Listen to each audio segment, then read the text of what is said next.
নমস্কার, নর্থ বেঙ্গল চুমকিস কিচেনে আপনাদের সবাইকে স্বাগত। আবারও চলে এসেছি একটা নতুন রেসিপি নিয়ে। আজকের রেসিপি তেলে পিঠা অথবা পোয়া পিঠা। তো একদমই নরম তুলতুলে এবং ফুলকো ফুলকো পোয়া পিঠা অর্থাৎ তেলে পিঠার রেসিপি আপনাদের সঙ্গে শেয়ার করতে চলে এলাম। তো দেখতেই পাচ্ছেন একদমই নরম তুলতুলে এবং ফুলকো ফুলকো এই পোয়া পিঠা এবং তেলে পিঠার রেসিপি শেয়ার করব। এই পোয়া পিঠার রেসিপিটা আমি শেয়ার করব চালের গুঁড়ি দিয়ে। তো দেখতে থাকুন রেসিপিটা কিভাবে তৈরি করে নিলাম এই পোয়া পিঠা অর্থাৎ তেলের পিঠার রেসিপি। তো চটপট দেখে নিন রেসিপিটা। তো প্রথমে আমি নিয়েছি এখানে চালের গুঁড়ি। এখানে আমি 1 কিলো চালকে ভালো মতন গুঁড়ো করে নিয়েছি। এখন নিয়েছি এখানে গুড় এখানে আমি 250 গ্রাম নিয়েছি। 1 কিলো চালের গুঁড়ির জন্য আমি এখানে 250 গ্রাম গুড় নিয়েছি। তবে আপনারা আপনাদের স্বাদ অনুযায়ী মিষ্টির পরিমাণটা কমিয়ে কিংবা বাড়িয়ে দিতে পারেন। তো এখন আমি দিয়ে দিচ্ছি জলটাকে আমি হালকা মতন কুসুম কুসুম গরম করে নিয়েছি, হাত দিয়ে ছোঁয়া যায় এমন একটা গরম করে নিয়েছি। এখন আমি জল দিয়ে খুব ভালো মতন গুড়টাকে আমি গলিয়ে নেব। এভাবেই আমি গুড়টাকে জলের সঙ্গে মিশিয়ে গলিয়ে নেব। তবে জলের পরিমাণ দেখতেই পেলেন, আমি 1 গ্লাসেরও জল এখানে কম দিয়েছি, 1 গ্লাসের থেকে একটু কম রয়েছে জল। তো দেখতেই পাচ্ছেন খুব ভালো মতন আমি গুড়টাকে জলের সঙ্গে ভালো মতন মিশিয়ে গলিয়ে নিয়েছি। তো এখন আমি গুড়ের জলটাকে আমি ভালো মতন ছাঁকনি দিয়ে নেব। তো অবশ্যই গুড়ের জলটাকে এভাবে ছাঁকনি দিয়ে নেবেন, কারণ গুড়ের মধ্যে অনেক সময় কি হয় যে অনেক ময়লা কিংবা বালি দেখা যায়, তাই সেগুলোকে ভালো মতন ছাঁকনি দিয়ে নিতে হবে। নয়তো যদি পিঠা যায় একদমই খেতে ভালো লাগবে না, মুখে লাগবে। তো এভাবে আমি খুব ভালো মতন ছাঁকনি দিয়ে নিলাম। তো খুব ভালো মতন আমার ছাঁকনি দেওয়া হয়ে গেছে। এখন আমি আবারও চালের গুঁড়িটা নিচ্ছি। এখন চালের গুঁড়ির মধ্যে কিছু উপকরণ অ্যাড করে দেব। দিয়ে দিচ্ছি এখানে আটা। আমি এখানে আটা 5 চামচ দিয়ে দিলাম। তবে আপনারা আটার পরিবর্তে ময়দাও ব্যবহার করতে পারেন। এখন দিয়ে দিচ্ছি আমি সামান্য পরিমাণে খাবার সোডা, একদমই বেশি না, সামান্য পরিমাণে খাবার সোডা আমি দিয়ে দিলাম। দিয়ে খুব ভালো মতন আমি সমস্ত উপকরণগুলিকে একসঙ্গে মিশিয়ে নিচ্ছি। মিশিয়ে নেওয়ার পর এখন আমি এখানে দিয়ে দেব যে জলটা রেডি করে রেখেছি, গুড়ের জলটা, সেই গুড়ের জলটা দিয়ে আমি খুব ভালো মতন একটা ব্যাটার তৈরি করে নেব। তো একটু একটু করে গুড়ের জল দিয়ে খুব ভালো মতন একটা ব্যাটার তৈরি করে নেব। একবারে অনেকটা জল দেওয়ার দরকার নেই, একটু একটু করে জল দিয়ে খুব ভালো মতন মিহি করে ব্যাটারটা তৈরি করে নিতে হবে। তো আমি একটু একটু করে জল দিয়ে এভাবে আমি ব্যাটারটা তৈরি করে নেব। তো সম্পূর্ণ জলটা দিয়ে আমি খুব ভালো মতন ব্যাটারটা তৈরি করে নিচ্ছি। তো আটা দিয়েছি আমি এই চালের গুঁড়িতে আমি 5 চামচ আটা ব্যবহার করেছি। আটার পরিবর্তে আপনারা কিন্তু ময়দাও ব্যবহার করতে পারেন। আটাটা কিন্তু পিঠাকে অনেকটাই নরম করবে, সেজন্য আমি দিয়েছি। তবে এর ফাঁকে কিন্তু আর একটু জল আমি দিয়ে দিলাম।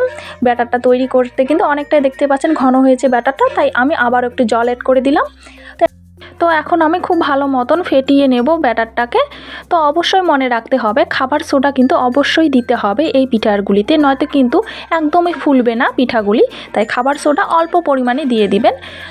এখন শুধু খুব ভালো মতন ফেটিয়ে নিতে হবে 15 মিনিট। তো খুব ভালো মতন কিন্তু ফেটিয়ে নিতে হবে। তো আমি 15 মিনিট খুব ভালো মতন ফেটিয়ে নিচ্ছি। তো এখন আমি আবার কিছু উপকরণ অ্যাড করে দিচ্ছি। দিয়ে দিচ্ছি এখানে কালো জিরে সামান্য পরিমাণে, একটু খেতে ভালো লাগবে পিঠাটা, সেজন্য আমি দিয়ে দিচ্ছি। এই পিঠার ক্ষেত্রে কি হয়, যতই ভালো করে ব্যাটারটা ফেটিয়ে নেওয়া হবে ততই কিন্তু পিঠাগুলি একদমই ফুলকো ফুলকো হবে। তো খুব ভালো মতন আমি এভাবে ফেটিয়ে নিচ্ছি। অবশ্যই মনে রাখতে হবে ব্যাটারের ঘনত্বটা। দেখতেই পাচ্ছেন ব্যাটারের ঘনত্বটা ঠিক এই রকমটা করে নিতে হবে। অবশ্যই কিন্তু এই রকমের ঘনত্বের ব্যাটারটা করে নিতে হবে। তো দেখতেই পাচ্ছেন, তো আমি এই রকম ঘনত্বের ব্যাটারটা তৈরি করে নিচ্ছি। তো আমার একদম ব্যাটারটা রেডি। তো এখন আমি কড়াই বসিয়ে দিয়েছি। কড়াইটাকে আমি হালকা গরম করে নিয়ে এখন দিয়ে দেব এখানে তেল। আমি এখানে রিফাইন্ড অয়েল দিয়ে দিচ্ছি। তবে আমি কড়াইটা কিন্তু লোহার কড়াই নিয়েছি। তবে আপনাদের বাড়িতে যেই কড়াইয়ে থাকুক না কেন সেই কড়াইয়ে আপনারা ভেজে নিতে পারেন। তো এই কড়াইয়ে আমি দিয়ে দিলাম রিফাইন্ড অয়েল। তেলটাকে খুব ভালো মতন মিডিয়াম আঁচে গরম করে নিতে হবে। তো মিডিয়াম আঁচে গরম করে নেওয়ার পর আমি সামান্য কিছু ব্যাটার দিয়ে আমি চেক করে নিচ্ছি যে পিঠার ব্যাটারটা ঠিক হয়েছে কিনা। তাই আমি অল্প পরিমাণে প্রথমে একটু ব্যাটার দিয়ে দিলাম। তো তো দেখতেই পাচ্ছেন পিঠাটা কিন্তু উপরে ভেসে উঠেছে এবং ফুলতে শুরু করেছে। অতএব আমার ব্যাটারটা একদমই ঠিকঠাক হয়ে গেছে। তো ব্যাটারটা তো আমার ঠিকঠাক মতন গলিয়ে নেওয়া হয়ে গেছে, পিঠা দেখলেই বোঝা যায়। তবে এইখানে কিন্তু চুলার আঁচও অর্থাৎ চুলার জালও কিন্তু অনেকটাই ভূমিকা পালন করে পিঠার ভালো হওয়ার ক্ষেত্রে। তবে মনে রাখতে হবে তেলটা কিন্তু মিডিয়াম আঁচে গরম করে নিতে হবে, মাঝারি গরম করে নিতে হবে। তারপরে কিন্তু এই ব্যাটারটা দিয়ে দিতে হবে। দিয়ে দেওয়ার পর দেখতে পাচ্ছেন যদি চুলার আঁচ যদি অতিরিক্ত হয়ে যায় তবে কিন্তু পিঠাগুলি একদমই চুমড়ে যাবে আর কিন্তু পিঠাগুলি একদমই ফুলবে না, তলায় লেগে যাবে। আর যদি চুলার আঁচ একদমই কম হয়ে যায় তবে কিন্তু যতই ভালো করে ব্যাটার ফেটানো হোক না কেন একদমই কিন্তু পিঠাগুলি ফুলবে না এবং শক্ত হয়ে যাবে। তাই অবশ্যই চুলার আঁচ কিন্তু মিডিয়ামে রাখবেন। তেলটাকে খুব ভালো মতন গরম করে মিডিয়াম আঁচে, হালকা মিডিয়াম আঁচে রাখবেন। তো আমি একে একে এভাবে আমি পিঠাগুলি দিয়ে দিচ্ছি। দেখতেই পাচ্ছেন পিঠাগুলি কিন্তু সমস্ত পিঠাগুলি কিন্তু একদমই ফুলকো ফুলকোভাবে হয়ে এসেছে। তো আমি আবারও কিছুটা পিঠা আপনাদের ভেজে দেখিয়ে দিচ্ছি। তো দেখতেই পাচ্ছেন পিঠার ব্যাটারগুলি দেওয়ার সঙ্গে সঙ্গে কিন্তু খুব ভালো মতন উপরে ভেসে উঠছে পিঠাগুলি, আর তলায়ও লাগছে না, আর একদমই ফুলকো ফুলকোভাবে তৈরি হয়ে আসছে আমার পিঠাগুলি। আর আমি এখানে কিন্তু সোডা দিয়েছি সামান্য পরিমাণ। তো সামান্য পরিমাণ সোডা দেওয়ার ক্ষেত্রে কিন্তু পিঠাটা খুব ভালো মতন কিন্তু ফুলে আসে। তবে বেশি পরিমাণে যদি এখানে সোডা দেওয়া হয় তবে কিন্তু পিঠাগুলি কিন্তু একদমই ভালো হবে না, নষ্ট হয়ে যাবে। তো খুব সামান্য পরিমাণে খাবার সোডাটা দিয়ে দিতে হবে। তো আমি কিন্তু সামান্য পরিমাণে খাবার সোডা দিয়েছি। তো একই রকমভাবে আমি সমস্ত পিঠাগুলি তৈরি করে নিয়েছি। তো দেখতেই পাচ্ছেন পিঠাগুলি কিন্তু হয় অনেকটাই নরম আর কিন্তু ফুলকো ফুলকো, খেতেও বেশ ভালো লাগে। তো এই পিঠার রেসিপিটাই আপনাদের সঙ্গে শেয়ার করলাম। তো অবশ্যই আমি আপনাদের দেখিয়ে দেব যে পিঠাগুলি ভিতরের দিক থেকে কেমন হয়েছে, সেটাও দেখানো আপনাদের অত্যন্তই দরকার। তাই আমি আপনাদের দেখিয়ে দিচ্ছি পিঠাগুলি।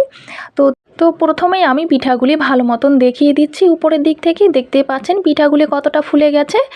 আর যেহেতু আমি এখানে 5 চামচ আটা ব্যবহার করেছি তাই কিন্তু পিঠাটা নরম হবে, খেতেও ভালো লাগে। তো দেখতেই পাচ্ছেন পিঠাটা কতটা স্পঞ্জি হয়েছে। শুধু একটি মাত্র পিঠা না, প্রত্যেকটার পিঠাই কিন্তু এমন স্পঞ্জি হয়েছে আর একদমই ফুলকো ফুলকো পিঠাগুলি। তো দেখতেই পাচ্ছেন। তো এখন আমি আবারও একটা পিঠে দেখিয়ে দিচ্ছি। হয়তো দেখেই বুঝতে পাচ্ছেন যে পিঠাগুলি কেমন হয়েছে। তো দেখতেই পাচ্ছেন কতটা স্পঞ্জি হয়েছে। তো প্রত্যেকটা পিঠাই কিন্তু আমি একই রকমভাবে তৈরি করে নিয়েছি। এখন আমি আপনাদের একটি পিঠে ভেঙে দেখিয়ে দিচ্ছি। তো ভিতরে কেমন হয়েছে সেটাও আপনাদের জানানো দরকার। তো দেখতেই পাচ্ছেন পিঠাগুলি কিন্তু ভিতরের দিক থেকে একদমই ফুলকো হয়েছে আর এমনটাই হয়েছে। তো দেখতেই পেলেন যে কেমন হয়েছে। আমি এটা রেখে দিচ্ছি। তবে আবারও একটা পিঠা আমি আপনাদের ভালো মতন আমি চিড়ে দেখিয়ে দিচ্ছি যে কেমন হয়েছে। তো উপর দিক থেকে তো অনেকটাই দেখতে পাচ্ছেন স্পঞ্জি। তো আমি আবার একটু ছিঁড়ে দেখিয়ে দিচ্ছি যে কেমন হয়েছে ভিতরের দিক থেকেও। তো দেখতেই পাচ্ছেন একদমই কিন্তু ফুলকো ফুলকো পিঠাগুলি। তো দেখলেনই তো খুব সহজ কিন্তু তেলে পিঠা এবং পোয়া পিঠার তৈরি করে নেওয়া। শুধুমাত্র ব্যাটারের দিকটা ভালো মতন খেয়াল রাখতে হবে এবং চুলার আঁচের দিকটা ভালো মতন খেয়াল রাখতে হবে। আশা করি আজকের ভিডিওটা আপনাদের ভালো লেগেছে। ভালো লেগে থাকলে অবশ্যই লাইক করবেন, অবশ্যই শেয়ার করে দেবেন এবং আমার চ্যানেলে নতুন হয়ে থাকলে অবশ্যই চ্যানেলটা সাবস্ক্রাইব করে নেবেন। তো আজকের ভিডিওটা এই পর্যন্তই। আসবো পরবর্তীতে অন্য কোনো ভিডিও নিয়ে, অন্য কোনো নিউ রেসিপি নিয়ে। তো সুস্থ থাকবেন, ভালো থাকবেন আর সম্পূর্ণ ভিডিওটা দেখার জন্য আপনাদের জানাই অসংখ্য অসংখ্য ধন্যবাদ।